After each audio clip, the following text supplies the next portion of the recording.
Hey everyone, it's Aberguine, and Furries in the Media is back from hiatus. I had a nice break over the last couple months. It gave me a chance to take a breather from the series for a while and just recharge my batteries. I got to check out my local Renaissance fair and see how much it's grown since I was last there, and I went to Furry Fiesta where I got to meet a lot of you guys in person. Don't you mean person? Person, whatever. Y'all are awesome. Seriously, I couldn't hardly turn a corner in the convention space without at least a few people recognizing me. It was absolutely nuts, and y'all are awesome. Well, but now that I've had some R&R, I feel like I found my spark for this series again, and now it's time to get back to business. Couple of quick announcements. I've decided to start releasing episodes of Furries in the Media every other week instead of each week, and I'm going to be doing the episodes in batches of about 10 to 20 at a time, then taking a break instead of going nonstop until I crash. So now with all of that out of the way, hello and welcome to Furries in the Media Series 2, the series that reviews video clips based on how the furry fandom is represented. I'm your host Aberguine, and for the first episode of Series 2, let's check out a clip from CBS Pittsburgh's report of the time a couple furries took over KDKA Morning News. That's not John and that's not Larry. We are what we are. No, it's not John and it's not Larry. Come on, No, you're right. Rick. You're absolutely right. I am Tycoon this morning. And I am Raz. Yeah, Raz. So why are you Is that not who I on am? camera? Why are you off to the side with somebody else filling in your spots? Rick, we are on camera.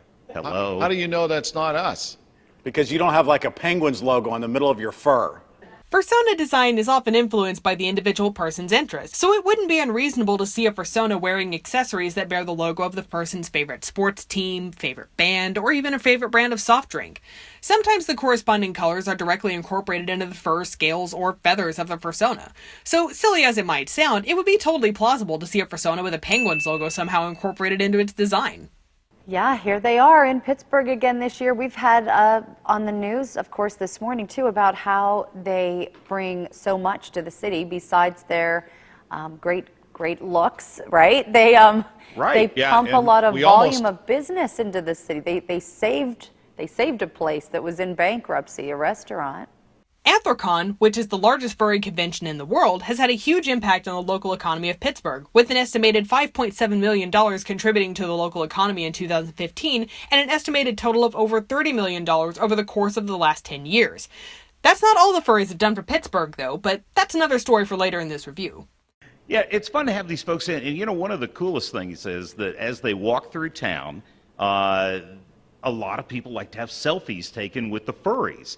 And Ron's they're already smiling. starting to appear on Facebook. You're seeing the furries and all the pictures that are being taken like this.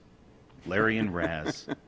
A lot of fursuiters don't mind posing for the camera. Just be sure to ask permission before you start snapping away. So, Rick, if you were a furry, what animal would you be? Oh boy, that's a very good question. I don't know. Let's see, a tall. giraffe? Yeah, It'd have to be something tall, yes. That's a And good Jennifer? point. I don't know either. I think you asked us this a year, like last year or something, and we were very indecisive. How do you choose? There's no particular method for choosing a fursona species. It's very much up to the individual how they decide. For some people, it can be their favorite animal, or an animal that has personal significance to them, or, like in the case of this news anchor, it could even be based on physical characteristics. Is it hot? Are you guys hot in there? Well, actually, Matt was telling me before we went on that he actually has a cooling vest in his Tycoon outfit in the chest, and then a thing that actually helps with the breathing as well. Fursuiters take a lot of precautions against being overheated, such as taking frequent breaks, wearing undergarments designed to keep the costumer cool, or even installing small fans in the head of the costume to allow for better ventilation. And of course, the fursuits themselves are designed with ventilation in mind, which is part of the reason a lot of fursuit heads have features like open mouths and eyes that are made of a breathable mesh that allow for unobstructed vision for the wearer and, you guessed it, more ventilation. All right. Are you allowed to talk? No. You can't. No. No. Furries. I understand. I'm with you, brother. There's a code, right? The choice of whether or not to speak while in a fursuit is up to the individual. It's not set in stone that fursuiters aren't allowed to speak when they're wearing the costume. Some fursuiters choose not to speak while in costume because they feel that's the best way to portray their character, while others speak freely in costume because speech is a part of their character. Let's check out the review stats. Information accuracy is 100%, and the spirit of the clip is also 100%, giving us an average score of, you guessed it, 100%. Congratulations to CBS Pittsburgh and KDKA News. And now time for my thoughts. Ooh, Aberguine! Yes, Sam? You mentioned that the furries did more for the city of Pittsburgh than just having a positive impact on the local economy. What else have they done? Ah, yes, thank you for reminding me. The furries actually helped save a local restaurant from closing its doors a few years ago. Fernando's Cafe has regularly welcomed the furries of Anthrocon, and for many furries, it's become a tradition to go and eat at Fernando's while they're in town for the convention. But in 2012, Fernando's Cafe was struggling to make enough money to pay its rent. When the chairman of Anthrocon learned that the restaurant wouldn't be able to keep its doors open for that year's convention, he put out word on social media to come up with funds for the restaurant. That year, the furries managed to raise a little over $20,000 for the restaurant, and it looks like Fernando's has been going strong ever since. Things seem to be looking good for the furries of Anthrocon. It seems that Pittsburgh's local press outlets currently have a good relation with the furry fandom, which in turn allows for news reports like this one to be broadcast to the community of Pittsburgh. At the very least, stories like this one are sure to brighten people's day, even if it's just a little bit.